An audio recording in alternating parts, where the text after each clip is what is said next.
It's lovely to meet you today. Thank you for coming on this episode. First, what did they call the first episode or something? Oh, the first one. I remember the one from last.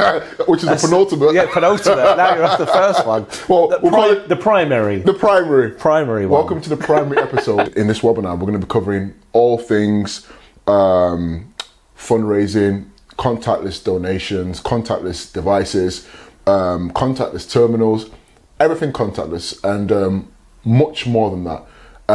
But I think this first episode and this first webinar is to kind of lay the foundation of who we are. Yeah. So before I introduce myself, who are you and why should we listen to anything that you have to say to us? So my name's Ben Black. So with my Paya Group hat on, I'm a new business consultant. So my job is to talk to charities about the importance of contactless donations, which is primarily a focus of today's webinar. But on top of that, I'm also National Donation Development Manager for the RNLI. So what that entails is me being responsible for all of our donation development, where we move towards a cashless society and future-proofing our income for years to come. So that means that you've got a perspective on what we're about to talk about because you actually use it. You are part of a group that have tried, tested many things. So you're not going to be biased, but you've got some insight into which way we can kind of lead. Can I say that? Yeah. No, look, I'm very I'm passionate about what the RNLI does, but I'm very passionate about my job and what it does and what it delivers. You know, when I look back at when I started, so when I first got given this task, I sort of looked in it and I aspired to inspire people to donate without the need for cash.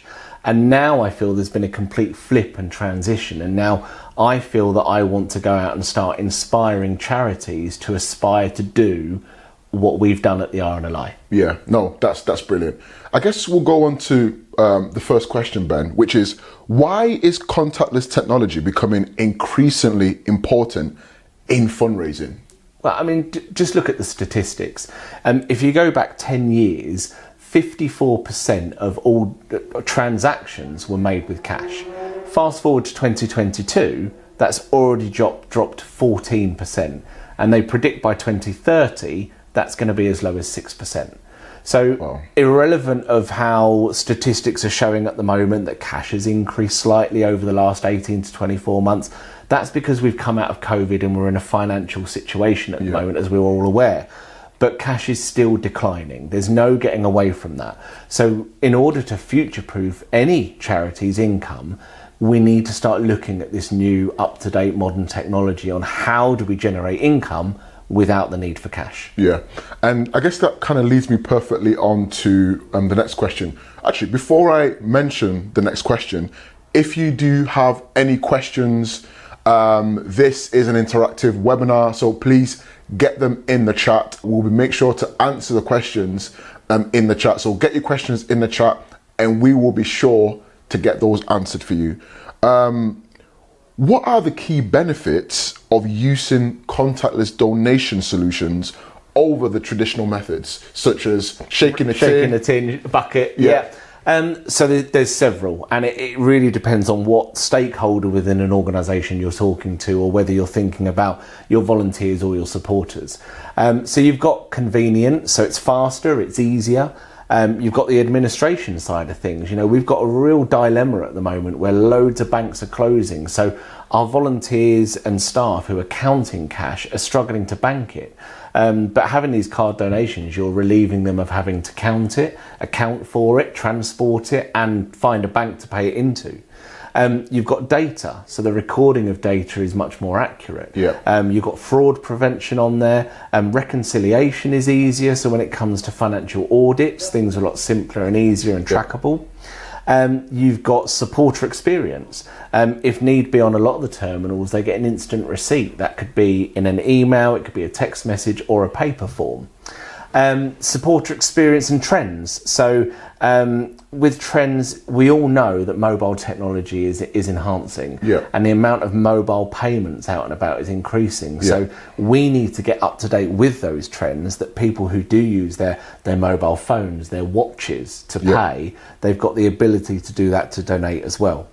The competitive market, we all know that there are thousands upon thousands of charities out in the sector. It's important to be up there at one of the ones who are following the up-to-date technology and the trends that are out there. And the other one is the demographic of volunteers and supporters. Every charity is different. Some charities do have an ageing demographic of volunteers and supporters. So bringing in that modern technology, it enables you to not only future-proof your income, but it also entices that younger generation to see that they maybe have something to be a bit familiar with and support their engagement with your charity. That's brilliant. I guess in regards to how things have changed over the years when it comes to the efficiencies of fundraising, shifting from cash and coins to more contactless, how are we positioned as Pay Group or PayaCharity to really help charities in their fundraising endeavors? What sort of support or things have we got in place to really make fundraising efficient for charities? So what you've got is real high quality hardware. Let's not kind of avoid the elephant in the room. There are other suppliers out on the market. We all know there are. And some are more expensive, some are cheaper. But what Paya gives is that high quality hardware. So it's reliable, dependable, it's durable, and it's multifunctional. That's what's really important. So you've got some devices that literally tick all of the boxes. You've got an experienced support team and technical team that are there to support if you need it, and you also support with the onboarding process as well. So you've got the high quality hardware, but what you've also got is a suite of resources.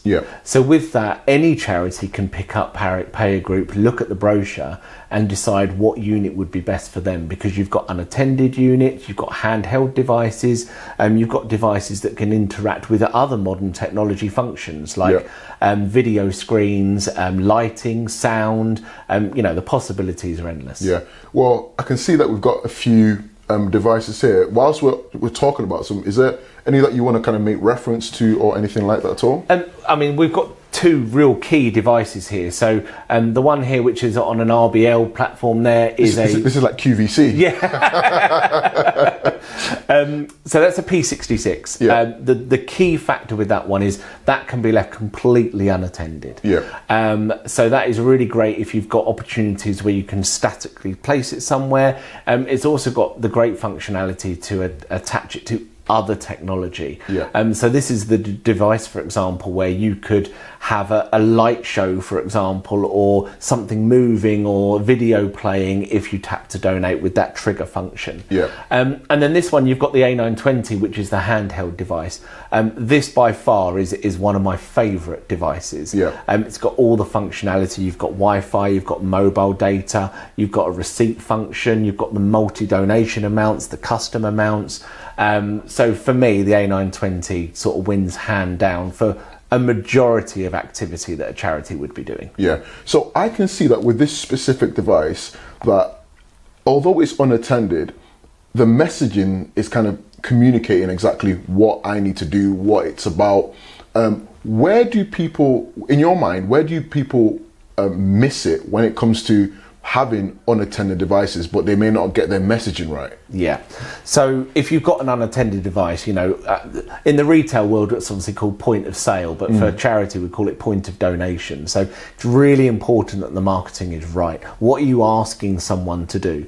Now that is very different if you're talking about QR codes. So now I don't go on too much of a tangent, but with a QR code, if you stick something there and say scan to donate, the interaction the data shows is a lot less. Whereas with a contactless device, because you are very simply asking them to tap and go because it's unattended, that is exactly what you need to tell them to do. It needs to be very straightforward, to the point. This is what you want to do.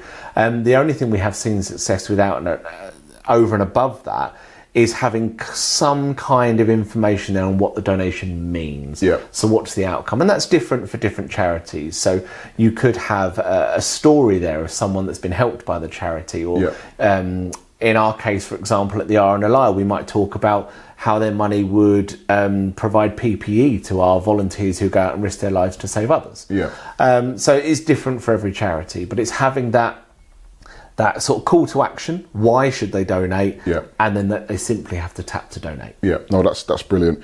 I guess, can you share some examples of successful fundraising campaigns that, from your experience, you've heard some of these devices kind of allow charities to do in their fundraising endeavours? Yeah, I mean, the one that sticks to my mind is probably London Lifeboat Day. Yeah. So we have a big city collection in London every year. And if you go back to 2023, we had just under 40 units out and about. And if we then fast forward to 2024, we increased that to around 60. And we actually saw the income increase on those units by 120%. Wow. So a huge leap. Now, there's a few various reasons why that took place. You've got volunteer familiarisation. Yes. People are getting more used to using the technology. You've got the supporter trends. People are getting more and more used to using their mobile phones, their watches, their cards to donate. And then you've got improved technology. You know, technology is constantly improving. London Lifeboat Day, we have some issues somewhere, for example, in the underground. Mobile signal and Wi-Fi isn't great. The other upside to the A920 is you can defer authorization. So someone can tap, you can defer it if there's no signal, and then when you get signal, you can push that transaction through. Wow. So it's kind of catering for all circumstances. Yeah. No, that's brilliant. That's really good. What impact has contactless technology had on donor behaviour and donation amounts? So we've seen an increase in that average donation. So if you think about it, if you go up to someone and they're holding a bucket or a pot, generally people are putting coinage in. So whatever 1p, 2p, 5p, Yeah. quite often pounds or £2. Yeah. As soon as you've got a contactless device, there's actually a lot of, I won't go off too much on a tangent, there's been a lot of work done on how people interact with this sort of technology, and if you have 4 amounts, what amount are they most likely to go for, and it's weird if you put random amounts like 5, 8 and 12, for example, there's a drive towards 8. If you do 3, 5 and 10, there's a drive towards 5. And so we are seeing that increase in that average donation. So, naturally, as a result of that, income increases. Yeah. We are showing significant income growth on the back of implementing this donation technology. Yeah. So, like you said, just the psychology of in that moment, if somebody's busy, a random person on the street is approached by a great campaign or a great appeal. If that person's busy and they've got coins in their pocket, literally they'll just put their hands in it. They might not even look what they're putting out and then just put it straight into it. But if there is a device that kind of specify, like we've got £3 here, we've got £5 here, £10, £20, the likelihood is they will, like I said, pick one of these amounts, which is more than the coins that they've got in their pocket. Yeah. So no, that's really good. So the next question, I guess, is how do we as an organization ensure accessibility for all charities of all sizes with the solutions that we have? Okay, so I've probably already talked in detail about the functionality of the units, but really it does come down to the fact of the suite of resources that Paya offers. Now, there are other companies out there, as I said, some of them have 1 or 2 devices that they provide. But what Paya Group kind of pride themselves on is the fact that they do have a suite of resources that could suit any need. Yeah. And as I sort of mentioned before, it all depends on the functionality and what it's needed for. If it's an unattended unit, that's something that Paya can supply. We've got units that have Wi-Fi, mobile data. You could have a receipt printer or not a receipt printer. You can have it as a full display digital screen, or you can have the P66, which is straightforward. How much? Tap and go. So it is just having that ability to be adaptable to change, depending on the need of the charity that comes forward. Yeah, because maybe a misconception is that because we are, I'm not blowing out our trumpet, but we do care about the products and the solutions that we bring to market, which allows us to work with some of the more reputable charities across the UK. But as you're saying, we do also have a real strong passion for providing solutions to charities of all sizes, churches, mosques, places of worship. There are products and tools that we've got in place for all these. I was going to say all these walks of life, but for all these charities, all sizes, we've got something for you, which later on, around the descriptions of this webinar, there will be call to actions for you to actually check out some of these products and solutions as well. And if you want to just put in the chat the sort of charity that you are, the sort of organization you are, what you're looking for, we'll be happy to get in contact with you to speak more about those things and kind of understand where you are, what you'd like to achieve, and what we've got in store to kind of help you achieve that as well. So no. Yeah.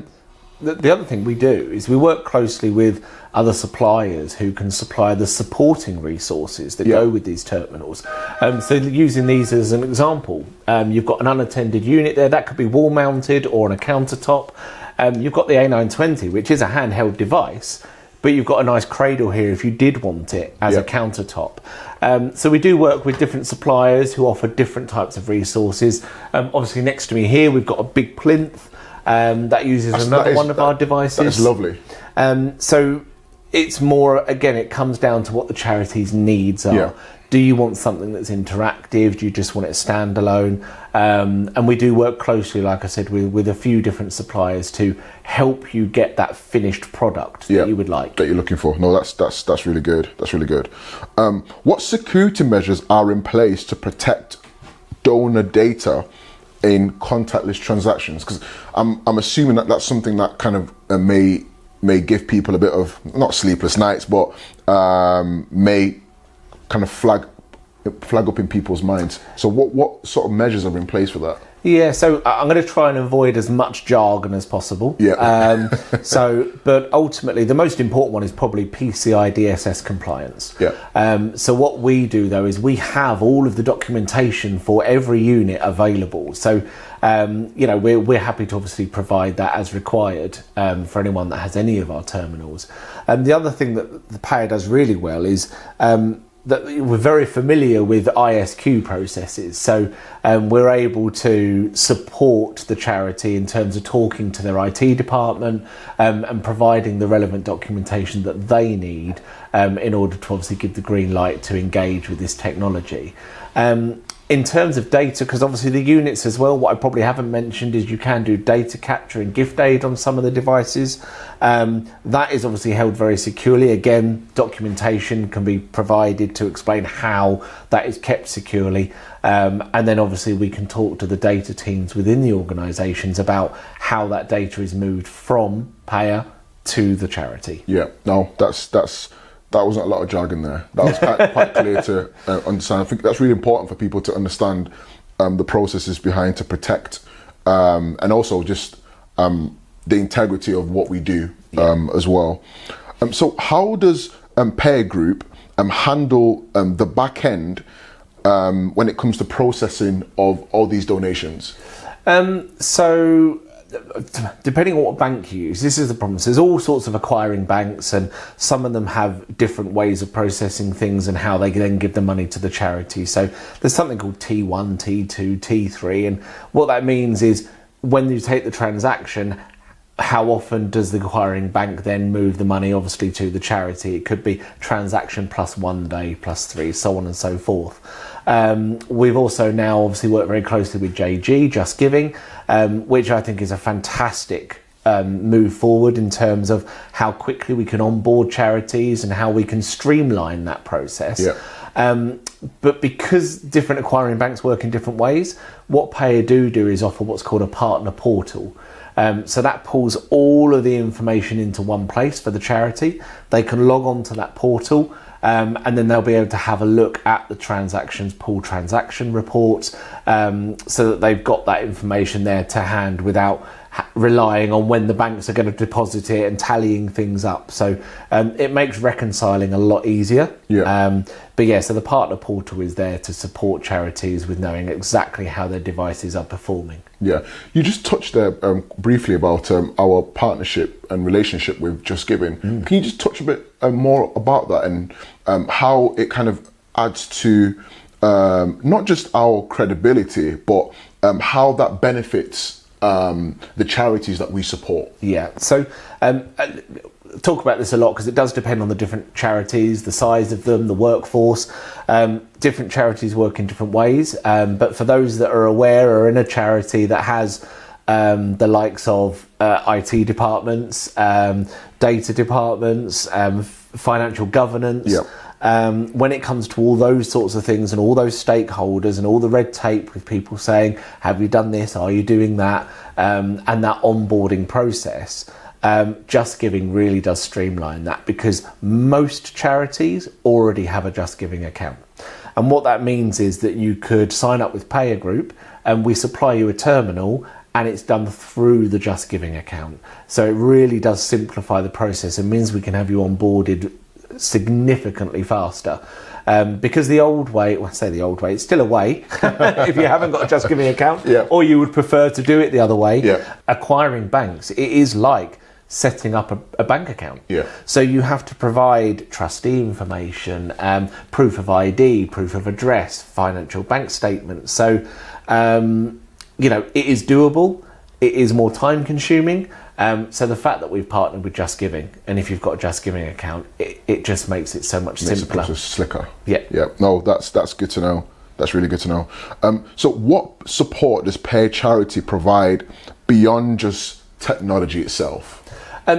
I think I've mentioned before, they've got an experienced support team and a technical team who are fantastic, and they're there obviously to support during that's obviously Monday to Friday office hours. And if anyone's got any problem with the terminals, or if you've got a problem or you've got a query with a report or anything like that, they're there to offer that support. And the technical team are great in terms of, you know, the devices, if they need an update, if you need something changed.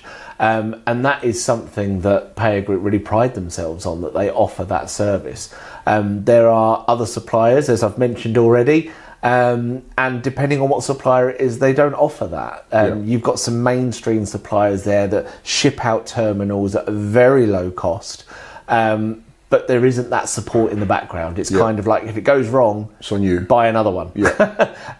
Whereas we have that support team, and that's embedded within that cost. So there's no additional cost over and above what you're doing when you lease the unit, or if you buy the unit outright and then obviously pay for the service, then, you know, it's there to use. Yeah, no, that's brilliant. And as I mentioned before, if you do have any questions, if you do want to explore more about the suite of solutions and the real value that we bring to you as a charity, if you're looking to set up and you want the right solutions to help you with your fundraising efforts, get it in the chat and we will reach out to you as well.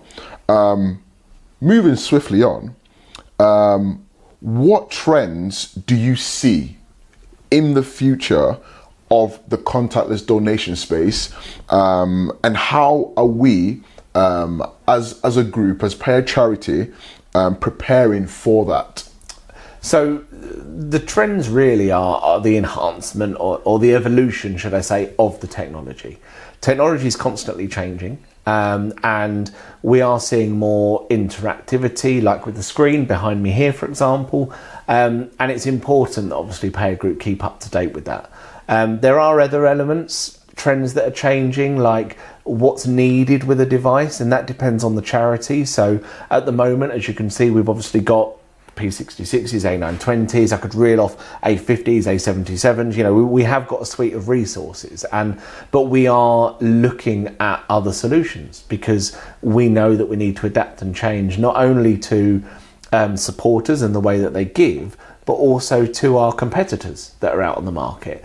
I've mentioned already, I won't obviously say the name, but we all know that there's a big company out there that ships out units that are very low cost, but they're kind of if they break, it gets replaced. So, we are looking at that market, and we are looking to see, is there a terminal that is at that kind of lower level from a functionality perspective. So it's very much turn on, tap, donate. There's not a huge amount to it, but we know that there is a desire and a need for something like that. So we're evolving as much as the technology and the needs for not only the supporters but the charities as well. And cheekily, is there anything we can mention about even how we can use our phone in our fundraising efforts as well? Yes, there is. So I don't know how far we are in terms of rolling it out. But that technology is evolving very, very quickly, and it's becoming more and more relevant. If you look on social media, you can see some banks starting to market it. There is obviously an organisation that is pushing it quite heavily, and in essence, it turns your mobile phone into a donation machine. Which is a fantastic solution. I have my own personal thoughts and views on it in terms of where it fits best, because I think to ask volunteers or staff members to use their own phone as a fundraising device, I think does bring up some concerns in terms of, what if it gets broken? You've got that public perception and trust with that device. However, I think there's really a market for it what we call FIOs, so fundraising in aid of. So those sort of people who aren't a volunteer or a staff member of a charity, but there's someone who is deciding to do a run, a swim, a cycle for a charity. If they can download an app on their phone and they can do all their fundraising from their phone, so not just sending people to a website like Just Giving, for example, but actually they can type in an amount and someone can tap their card on their phone, that's revolutionary, that's great. And that is where I think there's a real strength there, and we are going into that. We have done some testing. I was actually involved in a test on that, and the technology is fantastic. It's great, and I think there's a real drive there to tap into that market. So see what you did there. Watch this space. Tap into the market. No, that's brilliant to know. And we also have Token Giving as well. So if you are watching and download Token Giving, there are great initiatives, great charities on there that you can go on to donate directly through Token Giving for your favorite charities, and you can actually set up standing orders to go out to those charities on a monthly basis, either one-time giving or consistent giving through that platform. Any last words before we close? Just for me, if a charity is thinking about whether they should or shouldn't invest in this technology, they 100% should. It is so important to invest in this donation development, this cashless giving, and providing you put the unit in the right place, and as long as you put the unit in the right place, you will see income growth. It's inevitable.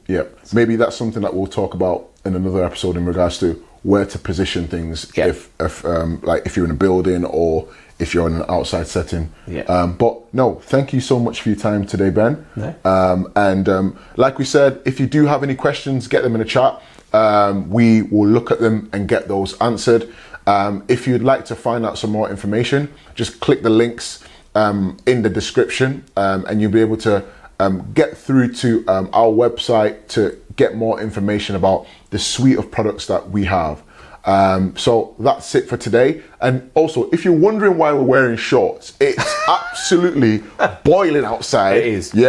So we're human beings, all right, guys? So that's why me and Ben are wearing shorts today. I've actually got trousers, but I thought, no, I saw Ben wearing shorts, I'm keeping my shorts on. So no, thank you for joining us today, and we will see you on the next one. Have a good day. Bye. Cheers.